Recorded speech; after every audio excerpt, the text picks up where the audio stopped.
बिस्मिल्लाहिर्रहमानिर्रहीम। मैं हूं हसन रज़ा बुखारी एडवोकेट और आप देख रहे हैं एक्सपोज टाइम न्यूज़ की नशरियात।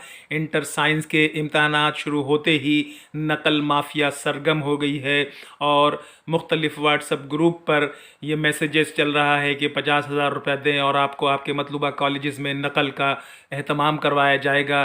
चेयरमैन इंटर बोर्ड इस हवाले से कोई भी कार्रवाई नहीं कर रहे हैं और अब तक जितने भी पर्चे हुए हैं उनमें मुख्तलिफ कॉलेजेस में जो बोर्ड ऑफिस के नज़दीक के कॉलेजेस हैं वहाँ भी नकल माफिया सरगर्म है और इसी तरह कराची के दीगर हिस्सों में भी जो नकल माफिया है वो सरगर्म है। इससे पढ़ने लिखने वाले बच्चों का मुस्तकबिल तारीक होगा और वो बच्चे जो नकल करते हैं वो अपना मुस्तकबिल बना लेंगे। तो मेरी वज़ीर आला सिंध से चेयरमैन इंटर बोर्ड से गुजारिश है कि इस वक्त वो हंगामी सूरत हाल में तमाम सेंटर का अज ख़ुद जायज़ा लें, रेंजर्स और पुलिस की नफरी क्लासों के अंदर लेके जाएं ताकि नकल माफिया को रोकथाम किया जा सके। और कॉलेजेस में जो ख़बरें गर्दिश कर रही हैं कि मोबाइल अंदर अलाउ किया गया है ताकि बच्चे नकल कर सकें, तो इस हवाले से फौरी एक्शन लेना ज़रूरी है ताकि पढ़ने लिखने वाले बच्चे जो साल भर मेहनत करते हैं उनके साथ ज़्यादती का अजाला किया जा सके।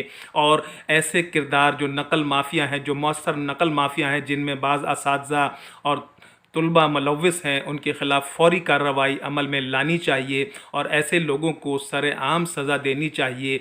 इसलिए कि इससे ना सिर्फ हमारा निज़ाम तालीम ख़राब हो रहा है, बच्चों का मुस्तकबिल ख़राब हो रहा है, तो फ़ौरन इस पे कार्रवाई अमल में लाई जानी चाहिए। अस्सलाम वालेकुम। ये कॉलेज है फेडरल गवर्नमेंट बॉयज़ कॉलेज, ये कराची गंज, ये कैंट स्टेशन के पास है। यहाँ पर हमारा आज पेपर हुआ है, सेकेंड ईयर का हमारा मैथ का पेपर था। हमें OMR शीट दी थी, जबकि प्रिंसिपल वो बोर्ड के जो चेयरमैन उन्होंने कहा था आपकी पास OMR शीट जो है पूरे टाइम रहेगी।